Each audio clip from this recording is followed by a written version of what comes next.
안녕하세요. 오늘도 사연살롱을 찾아주셔서 감사합니다. 저는 지방에 살고 있는 40대 초반의 돌싱이에요. 서울에서 살다가 새로운 마음으로 다시 시작하려고 지방으로 온 게 벌써 4년도 넘었네요. 이제는 이곳 생활도 꽤 익숙해지고 많이 안정이 됐어요. 그래서 제가 이렇게 지방에서 조용히 살게 된 이유를 얘기하고 싶어서 사연을 보내게 되었어요. 저는 대학을 졸업한 뒤 평범하게 직장 생활을 하며 살았어요. 일에 엄청난 열정이 있었던 건 아니지만 나름대로 재미도 있었고 동료들과도 잘 지내왔어요. 평범했던 학창시절만큼 직장 생활도 무난하게 보냈던 것 같아요. 그러다 선을 보라는 얘기를 듣게 되었죠. 큰 숙모가 어찌나 강하게 밀어붙이던지 그 등살에 못 이긴 저희 엄마까지 나가서 차라도 한 잔 마시고 오라고 할 정도였어요.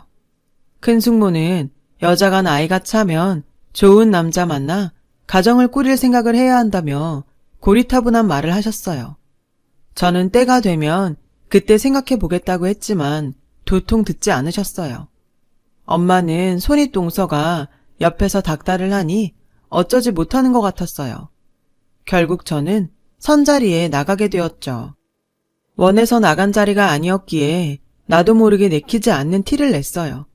그럼에도 이 남자는 굉장히 유연하게 대처하며 끝까지 예의를 지키더라고요. 그 바람에 저는 좀 미안해졌죠. 그는 형과 함께 작은 사업을 한다더군요. 규모는 작아도 내실이 탄탄한 회사였죠. 대화를 나눌수록 사람이 진솔하고 사려 깊은 모습이 인상적이었어요. 그래서 솔직히 좀 끌렸어요. 그날 이후 몇 번의 만남이 있었고 그는 제게 마음에 든다고 고백했어요. 내심 마음이 있던 저로서는 마다할 이유가 없었죠. 그렇게 우린 본격적으로 사귀게 됐어요. 큰 숙모는 모든 게 자기 덕이라며 엄청 호들갑을 떨었어요. 엄마도 싫지는 않으셨는지 고맙다고 선물까지 하셨죠. 저희는 얼마 뒤 결혼까지 하게 되었어요. 한 3년 정도는 정말 평범하고 안정된 생활을 한 것 같아요. 그러던 어느 날 갑자기 문제가 터졌어요. 남편이 하얗게 질린 얼굴로 집에 와서는 그러더군요. 어떡하지? 문제가 생겼어. 형이 수금한 돈을 들고 잠수를 탔어. 그럼 어떡해? 아이 가지려고 전원주택으로 이사까지 했는데 회사가 많이 어려운 거야? 집 때문에 은행에서 대출도 꽤 받았는데 회사가 어렵다고 하니 걱정이 됐어요. 남편은 경찰에 실종신고까지 냈지만 끝내 아주버님은 나타나지 않았고 회사는 결국 부도가 나고 말았어요. 아주버니의 실종신고를 하는 과정에서 알게 된 건데 남편과 아주버니는 이복 형제였더라고요. 시어머니가 시아버지와 사별을 한 후 아들이 있는 집에 재혼한 거더라고요. 그래서인지 시어머니는 아주버니에 대한 원망이 말도 못했어요. 남편도 마찬가지였고요. 하지만 문제는 지금부터가 시작이었죠. 경찰에선 아직도 아주버니 못 찾았대? 얼마나 더 기다려야 되는 거야. 사라지신 게 벌써 몇 달째냐고. 당신은 정말 회사 재정에 대해 모르고 있었던 거야? 직원들이 퇴직금 달라고 아우성인데 이러다가 빈털털이라도 되면 어떡해? 무슨 방법 없어? 형이 갈 만한 데는 경찰한테 다 알려줬고 은행이랑 마을 금고도 다 돌아다녀 봤어. 형이니까 믿고 맡긴 건데 이렇게 해먹고 숨어버릴 줄은 몰랐지. 최악의 경우 이 집도 팔아야 될지 몰라. 남편은 체념한 듯 말했어요. 그런 남편을 보니 이제는 정말 도리가 없다는 걸 알겠더라고요. 아무리 그래도 우리 집은 안 되지. 비관적으로만 생각하지 말고 뭔가 방법을 찾아봐. 결국 남편과 저는 싸움을 하고 말았어요. 결혼하고 제일 크게 싸운 날이었죠. 우리 부부는 서로 목소리를 높이고 싸우다 물건까지 집어 던지고는 결국 각방을 쓰게 되었어요. 수입 없이 마이너스 통장을 쓰고 있어서 불안한 마음에 더 그랬던 것 같아요. 그리고 얼마 뒤 저는 임신 사실을 알게 되었어요. 벌써 3개월째였어요.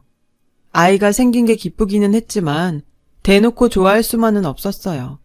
그런데 남편은 못마땅한 눈치더라고요. 당신 아이가 생겼는데 기쁘지도 않아?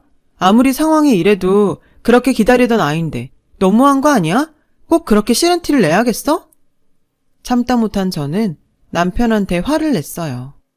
그럼 이 상황에 어떻게 좋아해? 당장 살 길이 막막한데 당신도 제발 정신 좀 차려. 그래도 우리 애는 아무 잘못 없잖아. 그렇게 막막하면 집에만 있지 말고 다른 일이라도 좀 찾아봐. 회사 그렇게 되고 당신은 뭐 했어?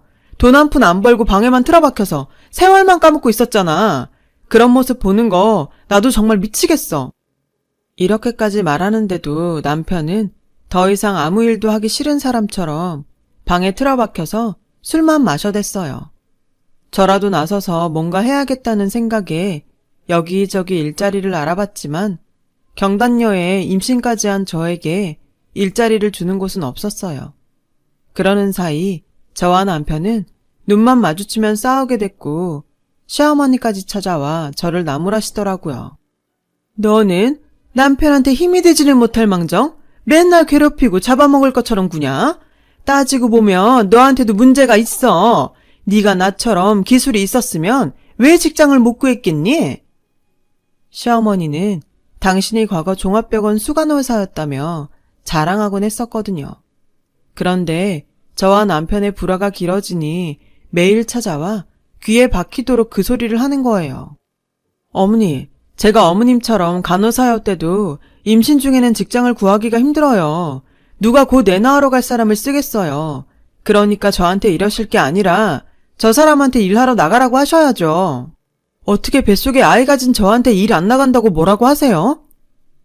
전 억울한 마음에 어머님께 소리쳤어요. 이 일로 시어머니는 펄펄 뛰셨고 저는 남편과 또 싸우게 되었죠. 결국 두 집안이 만나서 결단을 내는 분위기가 되었어요. 집에 오신 엄마는 남편을 보자마자 한 소리 하셨죠. 자네한테 실망이 이만저만이 아니야. 가장으로서 책임감을 가지고 극복해도 모자랄 판에 이게 뭐하는 짓인가?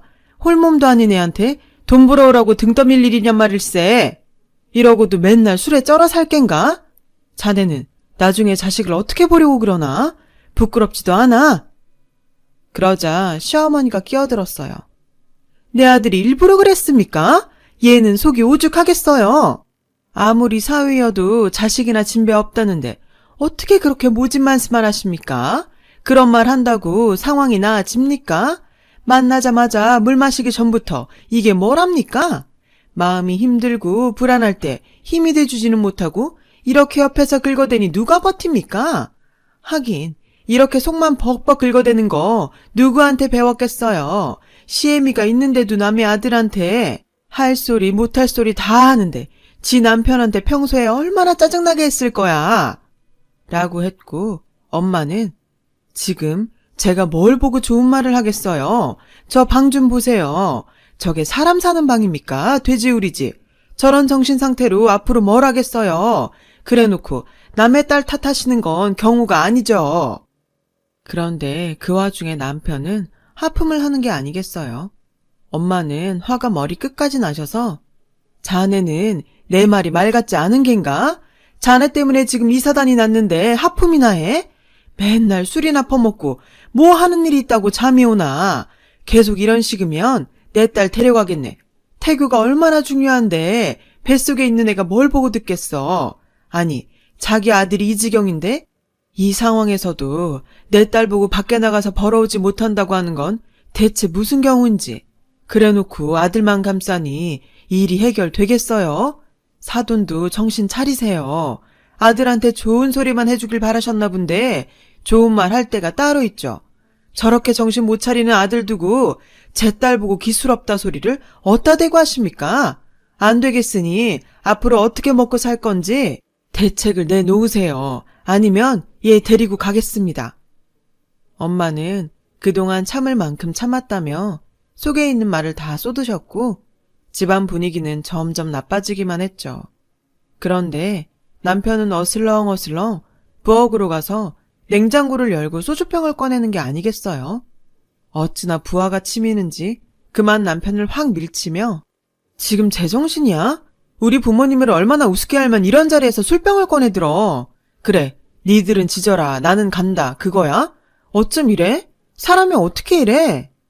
라며 엉엉 통곡을 했더니 시어머니는 네가 감히 내 아들을 밀쳤어? 남의 귀한 아들을 네가 쳐? 라며 저를 확 미는 거였어요. 결국 아빠와 시아버지도 대판 싸우고 엄마 아빠와 함께 짐을 싸들고 친정으로 돌아왔어요. 저는 바로 변호사를 선임해서 이혼 준비에 들어갔고 법원에서 보자며 남편에게 서류를 보냈어요. 이혼 서류를 보내기 직전에는 꼭 제 인생이 실패한 것 같아서 너무 속상하고 억울한 마음에 눈물을 쏟기도 했죠. 남편은 서류를 받자마자 제게 전화를 해서 만나자고 하더군요. 일이 이렇게 커질 줄 몰랐어. 내가 미안해. 만나서 뭐 어쩌려고. 이왕 이렇게 된 거 각자 잘 살자고. 남편도 남편이지만 시어머니한테 받은 상처도 컸어요. 하지만 남편은 저희 집에까지 찾아와서 자기가 잘못했다며 사정을 하더군요. 이게 뭐 하는 거야? 지금 장난해? 아니야, 선아야. 내가 잠깐 미쳤었나 봐. 나는 이혼은 정말 생각도 못했어. 정말 한 번만 나 봐주라. 우리 살아온 정이 있잖아. 내가 다 잘못했어. 이렇게 빌게. 이거 정말 늦은 거야. 사과를 하려면 저번에 부모님 찾아왔을 때 그날 정신 차리고 잘하겠다고 했어야지. 어머니랑 당신 우리 부모님 앞에서 어떻게 했는데 이 지경이 되도록 가만히 있다가 잘못했다고 한다고 될 일 아니야. 이미 당신에 대한 신뢰가 바닥이라고. 나만 그런 거 아니야. 우리 엄마 아빠도 그날 당신이 한 행동 보고 얼마나 실망하셨는지 알아? 진작에 정신을 차렸어야지. 일이 다 터진 다음에 이러면 다시 산다고 해도 어디 편하겠냐고. 라고 했고 남편은 형이 그런 식으로 도망갈 줄 몰라서 정말 내 정신이 아니었어. 그건 당신이 봐서 더 잘 알잖아. 그러니까 한 번만 다시 기회를 줘. 당신 말대로 내가 정신 차릴 수 있게 시간을 줘. 라며 무릎을 꿇더군요. 그 모습을 보니 저도 마음이 혼란스러웠어요. 원래 나쁜 사람도 아니었고 잘 되던 사업이 이복형 때문에 갑자기 무너졌으니 힘든 것도 이해는 했지만 이혼 준비 중에 남편과 시어머니가 보여준 정 떨어지는 태도는 정말 상상 이상이었으니까요. 남편은 자기가 정말 정신이 나가서 그랬다며 매일 찾아와서 무릎을 꿇고 빌었고 저도 마음이 약해졌어요. 당신이 정 그렇다면 우리 부모님 의견도 들어볼게. 부모님이 이해하신다면 나도 다시 생각하고. 부모님은 처음에 반대를 하시다가 남편이 계속 찾아와서 눈물로 사과를 하자 그제야 마음이 풀리셨어요. 남편은 엄마가 말한 대로 앞으로 어떻게 살 건지 계획서와 앞으로 잘하겠다는 각서를 썼고요. 시어머니와도 화해를 하게 됐죠.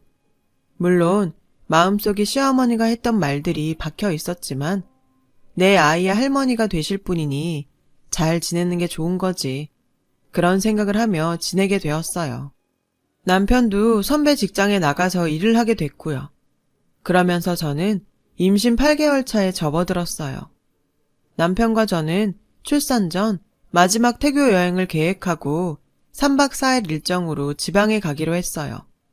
제가 운전하기가 힘들어서 남편 혼자 운전하는 게 힘들 것 같아서 기차를 타고 가자고 했지만 남편은 한사코 괜찮다더군요.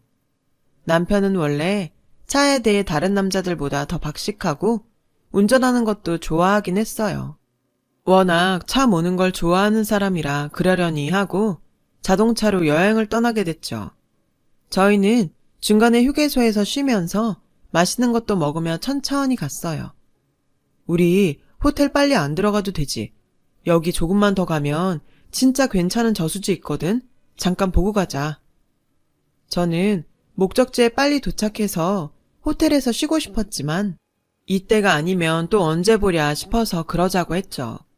저수지는 남편 말대로 경치가 정말 좋았어요. 잠시 바람도 쐬고 구경도 하고 사진도 찍은 후에 다시 출발하려고 차에 올라탔는데 남편이 잠깐 화장실 갔다 오겠다며 기어를 중립으로 해놓고 차에서 내렸어요. 저는 답답해서 벨트를 매지 않고 남편을 기다렸죠. 그런데 차가 슬슬 움직이기 시작하는 거였어요. 제가 놀라서 돌아보니 남편이 놀라서 뛰어오는 게 보이더라고요. 차는 점점 더 빠른 속도로 저수지를 향해 돌진했고 저는 너무 무서워 어쩔 줄을 몰라 소리만 쳤어요. 여보, 나 좀 살려줘. 어떡해. 차는 순식간에 물속에 처박혀 들어갔고 저는 정말 간발의 차이로 차 문을 열었지만 물에 빠졌고 남편이 울부짖으며 저를 흔들고 정신 차리라고 하는데 전 결국 정신을 잃고 말았어요. 제가 온몸의 통증 때문에 괴로워서 겨우 눈을 뜬 곳은 병실이었어요. 제 옆에는 엄마가 앉아있다가 깨어나는 저를 보고 의사 선생님을 부르러 나가셨죠. 의사는 정신이 돌아와서 다행이라며 적극적인 치료를 권했어요. 저는 뭔가 몸에 이상을 느껴서 무거운 몸을 애써 일으켜봤죠. 뭐가 이상한데? 내 배가 왜 이래? 우리 아기 어떻게 됐어? 아기는 먼저 세상을 떠났어. 엄마 말에 저는 제정신이 아닌 것처럼 엄마를 붙잡고 울부짖었어요. 그러자 남편이 시어머니와 들어와서 선아, 정신 차렸다고 해서 왔어요. 미안해. 내가 너무 부주의하게 자리를 비워서 이런 일이 생겼어. 그래도 당신이 무사해서 정말 다행이야. 아이는 다시 가질 수 있으니까 너무 힘들어하지 마. 라며 저를 위로했죠. 어머니는 예전에 간호사여서 자기가 더 잘 돌볼 수 있다고 엄마 보고 들어가시라고 했지만 엄마는 아무리 그래도 어떻게 사돈에게만 맡기냐고 하셔서 두 분이 번갈아가며 제 옆에 있기로 하셨어요. 남편은 엄마에게 제가 출발 전에 차를 다시 점검했어야 했는데 바빠서 그러질 못했어요. 자동차 사고는 보험 처리될 거고요. 혹시 차에 결함이 있던 건 아닌지 저도 민원이라도 제기하려고요. 선아 말대로 기차를 타고 갔어야 되는데 정말 죄송합니다. 라고 했고 엄마는 자네가 사고 날 줄 알고 그런 것도 아닌데 어쩌겠나. 자네도 많이 놀랐을 텐데 들어가서 좀 쉬게. 라며 남편을 다독였죠. 저도 아이를 잃어서 슬프지만 충격받았을 남편이 걱정돼서 집에 가서 눈 좀 붙이라며 돌려보냈어요. 저는 엄마와 시어머니의 극진한 보살핌으로 조금씩 회복하고 있었어요. 어느 날 어머니께서 너무 걱정 마라. 아파서 그런 거니까 곧 괜찮아질 거야. 잠이 오면 마음 놓고 푹 자야 얼른 낫지. 라고 하시는데 저에게 악독하게 퍼붓던 시어머니가 아니더라고요. 그래도 한 번씩 잃어버린 아이가 떠오르고 울다가 지치곤 했어요. 저를 위해 고생하시는 시어머니와 엄마에게 걱정 끼치기 싫어서 앞에서는 괜찮은 척 했지만 두 분이 자리를 뜨고 없을 땐 베개에 얼굴을 묻고 펑펑 울었어요. 차라리 나도 그때 같이 죽을 걸 하는 생각도 많이 했죠. 그러던 어느 날 병실에 저 혼자 있을 때 보험조사원이라는 남자분이 찾아오셨어요. 정선아 씨 되시죠? 자동차 저수지 사고 때문에 왔습니다. 몇 가지 여쭤보고 싶은데 괜찮을까요? 저한테요? 그 차는 제 남편의 이름으로 되어 있는데 왜 저한테 오셨어요? 그러자 조사원은 실은 저희가 조사를 하다가 정선아 씨가 남편분이 수령하는 생명보험을 드셨다는 걸 알게 됐거든요. 저희가 저수지를 직접 가봤는데 좀 미심쩍은 부분이 있었어요. 블랙박스 녹화도 안 되어 있던데 그건 알고 계셨어요? 생명보험은 결혼하기로 한 다음 남편이랑 같이 들였어요. 블랙박스는 물에 들어가서 고장난 게 아니었나요? 저는 좋지 않은 예감에 가슴이 두근거리기 시작했어요. 네, 방수 처리된 거였고 고장이 나도 어느 정도 복구가 되는데 녹화가 아예 안 됐더라고요. 정말 죄송한데 혹시 남편한테서 뭔가 미심쩍은 부분이 없으셨나요? 남편이 화장실 간다고 내렸는데 그리고 좀 있다가 차가 굴러가기 시작했어요. 정말 뭔가 이상한 건가요? 그럼 저한테 확실히 알려주세요. 제가 사정을 하자 보험조사원은 저수지에 저희 차를 세운 곳을 가봤는데 아주 미세하게 경사가 아래로 내려가는 지점이었다는 거예요. 저는 온몸이 덜덜 떨리기 시작했어요. 그 말이 사실이라면 남편은 일부러 중립 기어에 놓고 내린 거니까요. 저희도 계속 조사를 하고 있으니까 혹시 이상한 점이 발견되시면 저한테 바로 연락 주세요. 라며 보험조사원은 저에게 몸 조심하라며 신신당부를 했고, 저는 머릿속으로 남편과 시어머니에 대해 다시 한번 정리해봤죠. 그러다가 제가 시어머니가 오실 때 유난히 졸리다는 걸 깨달았어요. 갑자기 간호사였던 시어머니가 무섭게 느껴졌어요.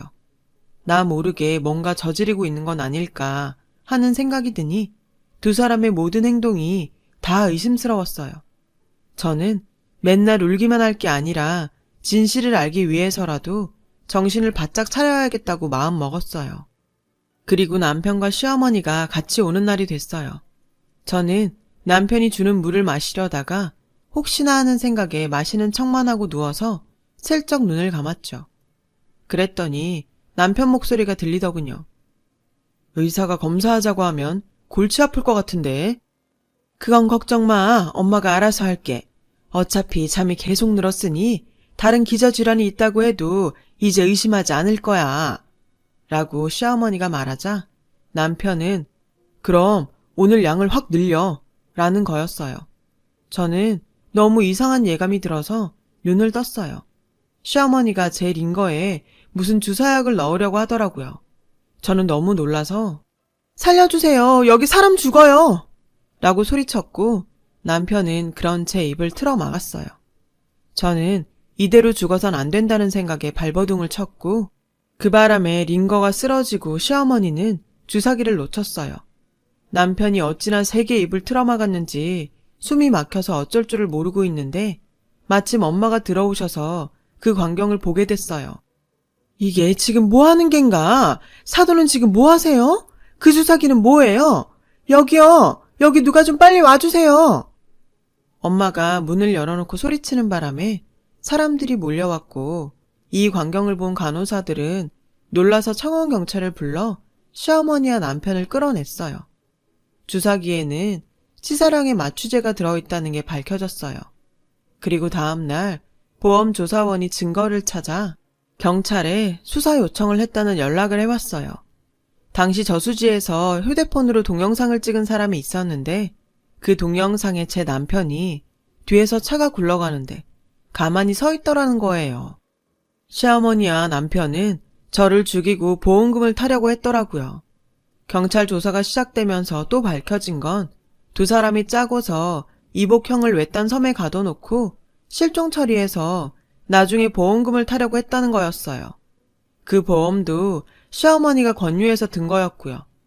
이 모든 사실을 알게 된 저는 정말 소름이 쫙 끼쳤어요. 보험금에 눈이 멀어서 어떻게 가족들을 죽일 생각을 하는지 저로서는 도저히 상상이 되질 않았어요. 남편은 저와 결혼할 무렵부터 사업이 어려워졌고 그때부터 시어머니와 함께 회사를 일부러 묻어내고 저랑 이복형을 이용해서 보험금을 탈 계획을 세웠다더라고요. 시어머니도 순순히 자백하고 반성문을 쓰면 감형이 될 거라는 걸 계산하고서 자기가 잘못했다며 판사한테 울면서 빈다는데 그 말을 들으니 더 화가 나고 치가 떨리더군요. 보험금 때문에 부모 자식도 몰라본다고 얘기만 들었지 저한테 그런 일이 생길 줄 꿈에도 몰랐죠. 이혼을 하고 모든 것을 정리한 후 다 잊고 싶은 마음에 그렇게 이곳에 정착을 했어요. 지나간 일이라서 담담히 쓰고 있지만 지금도 가끔 남편과 시어머니가 저를 쫓아오는 악몽을 꾸기도 해요. 제가 그 차 안에서 벨트를 매고 있었다면 차 문을 열고 나오지도 못했겠죠. 그 생각을 하면 아이가 저를 살려준 것 같아서 눈물로 밤을 지새우기도 한답니다. 아이와 생명을 맞바꿨으니 이제 좋은 일만 하면서 살려고 해요. 매일 감사하려고 노력하고 있고요. 제 사연 들어주신 분들 감사합니다. 여러분 모두 좋은 일만 있으시길 바랄게요. 그럼 오늘도 행복한 하루 되세요. 여러분, 사연 댓글에 응원과 현명한 조언 부탁드려요. 좋아요와 구독은 저에게 큰 힘이 됩니다. 오늘도 좋은 일 가득하세요.